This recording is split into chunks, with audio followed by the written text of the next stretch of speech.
அஸ்ஸலாமு அலைக்கும் வரஹ்மத்துல்லாஹி வபரகாத்துஹ். அல்லாஹ் நேசிக்கிறான். அல்லாஹ் யாரை நேசிக்கிறான்? அல்லாஹுடைய தூதர் ஸல்லல்லாஹு அலைஹி வஸல்லம் சொன்னார்கள், பலமில்லாத, இந்த செய்தியை கேளுங்கள், உங்களுடைய உள்ளம் உறுதிப்படும். பலமில்லாத இறை நம்பிக்கையாளனை விட பலமுள்ள இறை நம்பிக்கையாளன் அல்லாஹ்விடத்திலே நேசத்திற்குரியவன். உடலாலும் சிந்தனையாலும் செயலாலும் பலமற்று வாழக்கூடிய ஒரு இறை நம்பிக்கையாளனை விட பலமுள்ள இறை நம்பிக்கையாளன் அல்லாஹ்விடத்திலே விருப்பத்திற்குரியவன். ஆனால் இருவரிடத்திலும் நலவுகள் உள்ளது. அல்லாஹுடைய தூதர் மேலும் சொன்னார்கள், ஏதாவது உலக காரியத்தில் நலவை நீங்கள் கண்டு அதை நீங்கள் பேராதரவோடு விரும்பினால் அதை தேடுங்கள் அல்லாஹ்விடத்தில், அதற்காக அல்லாஹ்விடத்திலே உதவி தேடுங்கள். ஒருபோதும் அந்த விஷயத்தில் நீங்கள் சோர்ந்து விடாதீர்கள். மேலும் சொன்னார்கள், ஏதாவது ஒன்று உலக வாழ்வில் உங்களை கடந்தால் நடந்தால், இதால் நடந்தது, அதால் நடந்தது, இதனால் நடந்தது, அதால் நடந்தது என்றெல்லாம் கூறிக்கொள்ளாதீர்கள். ஏதாவது உலக வாழ்வில் நடந்து விட்டால் அல்லாஹுடைய தூதருடைய இந்த மந்திர சொல்லை மனதில் வையுங்கள். ஏதாவது உங்களுடைய வாழ்வில் நடந்தால் சொல்லுங்கள், கத்தர் அல்லாஹு வமா ஷாஅ ஃபஅல், அல்லாஹுடைய நாட்டத்தை கொண்டு மட்டும்தான் நடந்திருக்கிறது என்று, அல்லாஹ் நாடியது நடந்திருக்கிறது என்று. ஒருபோதும் உங்களுடைய சிந்தனையில் ஷைத்தான் இந்த வாசலை திறப்பதற்கு நீங்கள் காரணமாகி விடாதீர்கள் என்று அல்லாஹுடைய தூதர் ஸல்லல்லாஹு அலைஹி வஸல்லம் அவர்கள் சொன்னார்கள். இந்த ஹதீஸை எப்படி இந்த நேரத்தில் விவரிப்பது? சுருக்கமாக சொல்கிறேன். பலமில்லாத வாழ்வில் ஏதாவது சோதனைகள், சிரமங்கள், கஷ்டங்கள், பிரச்சனைகள், தொழிலில் தோல்வி, செல்வத்தில் தோல்வி, அல்லது அவன் விரும்பிய பெண்ணை திருமணம் முடிக்கவில்லை, அல்லது விரும்பிய ஒரு மணமகனை திருமணம் முடிக்கவில்லை, அல்லது நோய், அல்லது இழப்புகள், அல்லது உயிரிழப்புகள், இப்படி வாழ்வில் எது நடந்தாலும், அல்லது கல்வியில் தோற்றாலும், ஒரு விளையாட்டில் தோற்றால் கூட இன்றைய காலத்தில் பலரை பார்க்கிறோம், இருளில் உட்கார்ந்து கொண்டு அழுது கொண்டு, ஐயோ இப்படி நடந்து விட்டது, எப்படி வெளியேறப் போகிறேன், எப்படி வாழப்போகிறேன், எதற்கு எனக்கு இந்த உலக வாழ்க்கை என்று புலம்பிக் கொண்டு கண்ணீர் மலையில் மூழ்கிக் கொண்டு இன்னும் பலர் கோழைகளாக மாறி உயிரையே மாய்த்து கொள்ளக்கூடிய மனிதர்கள் வாழக்கூடிய இந்த உலகில் எது நடந்தாலும், எதை வாழ்வில் சந்தித்தாலும், எந்த இழப்புகளை, தோல்விகளை வாழ்வில் கொண்டாலும், தங்களுடைய சிந்தனையாலும், உடலாலும், மனதாலும், எண்ணத்தாலும், செயலாலும் உறுதியோடு முன்னேறக்கூடிய இறை நம்பிக்கையாளர்களை அல்லாஹ் நேசிக்கிறார். சுப்ஹானல்லாஹ்.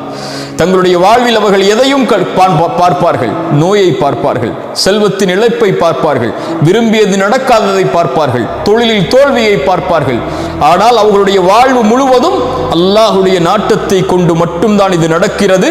நான் இறை நம்பிக்கையாளன், நான் கவலை கொள்ளக்கூடாது. குர்ஆன் சொல்லுகிறது, இறை நம்பிக்கையாளன் ஒருபோதும் கவலை கொள்ள மாட்டான். கவலை ஷைத்தானுடையது. கவலையை கொண்டு ஷைத்தான் உள்ளத்தை உடைப்பான், அல்லாஹை விட்டு அவனை தூரமாக்குவான்.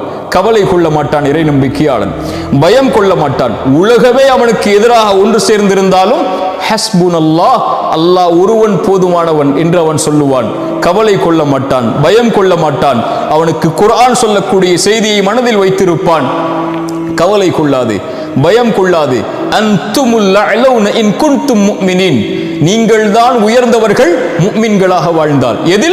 எதிலும், இந்த உலக காரியத்திலும், தொழிலிலா நீங்கள் தான் உயர்ந்தவர்கள். இறை நம்பிக்கையாளராக இருந்து அல்லாஹ் அனுமதித்த வழியில் உங்களுடைய செல்வத்தை சேகரிப்பதற்கு நீங்கள் முன்னேறினால், இந்த உலகத்தில் இருக்கக்கூடிய எல்லோர்களையும் செல்வத்திலும் நீங்கள் முந்தலாம். உங்களுடைய முயற்சியை நீங்கள் அதில் வைத்திருந்தால், முஃமின்களாக வாழ்ந்தால்.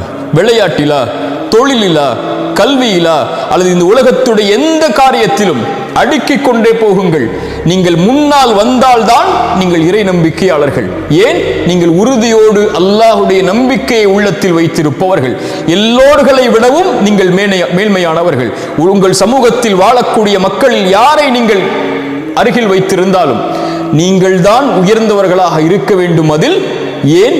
இறை நம்பிக்கையாளன் பலமுள்ளவனாக இருந்தால்தான் அல்லாஹ் அவரை நேசிக்கிறான் என்று அல்லாஹுடைய தூதர் ஸல்லல்லாஹு அலைஹி வஸல்லம் அவர்கள் சொன்னார்கள்.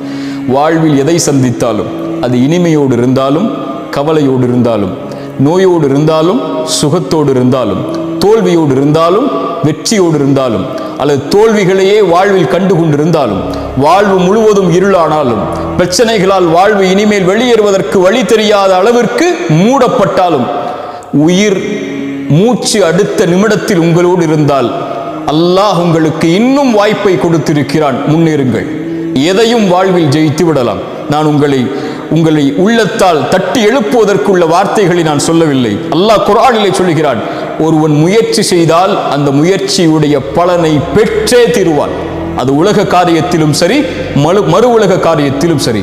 இந்த உலகத்தில் இருக்கக்கூடிய மனிதர்கள் முடிவை பார்க்கக்கூடியவர்கள். வெற்றி அடைந்தாயா என்பதைத்தான் பார்ப்பார்கள். அது ஒரு முஃமினுடைய இலக்கல்ல. ஒரு முஃமினுடைய இலக்கு எல்லா காரியத்திலும் முயற்சி மட்டும்தான். எல்லா காரியத்திலும் முழு மூச்சோடு உடலை தயார்படுத்துவதாக இருந்தாலும், உள்ளத்தை தயார்படுத்துவதாக இருந்தாலும், தன் குடும்பத்தை தயார்படுத்துவதாக இருந்தாலும், தன் செல்வத்தை தயார்படுத்துவதாக இருந்தாலும், தன்னுடைய சமூக அந்தஸ்தை உயர்த்துவதாக இருந்தாலும், ஈமானுடைய காரியங்களிலும் மறு உலக காரியங்களிலும் உலகத்தில் யார் அவர்களோடு வாழ்ந்தாலும் அதில் 10ல் 1 அவன் ஒருபோதும் வாழ்ந்து மடிய மாட்டான். உலக வாழ்வில் இருந்து அவன் கண்ணை மூடும் போது எல்லோர்களை விடவும் அல்லாஹ்விடத்தில் நான் மேன்மையானவனாக, இறை நம்பிக்கை கொண்ட பலமான உறுதியோடு வாழக்கூடிய, அல்லாஹுடைய கதரை உள்ளத்தாலும் உடலாலும் மனதாலும் ஏற்று வாழக்கூடிய இறை நம்பிக்கையாளனாகத்தான் அவன் வாழ்ந்து மறைவான் என்று இருக்கக்கூடிய இறை நம்பிக்கையாளர்களை அல்லாஹ் நேசிக்கிறான். சுப்ஹானல்லாஹ். இந்த செய்தியை விவரித்துக் கொண்டே போகலாம். அல்லாஹ் எம்முடைய உள்ளத்தை உறுதிப்படுத்தட்டும். இப்படி பலமோடு வாழக்கூடிய இறை நம்பிக்கையாளர்களாக அல்லாஹ் எம்மை ஆக்கட்டும். மன உறுதியோடு உடலாலும் உள்ளத்தாலும் செயலாலும் சிந்தனைகளாலும் எண்ணத்தாலும் வாழக்கூடிய இறை நம்பிக்கையாளர்களை அல்லாஹ் நேசிக்கிறான், பலமில்லாத இறை நம்பிக்கையாளர்களை விட. அஸ்ஸலாமு அலைக்கும் வரஹ்மத்துல்லாஹி வபரகாத்துஹு.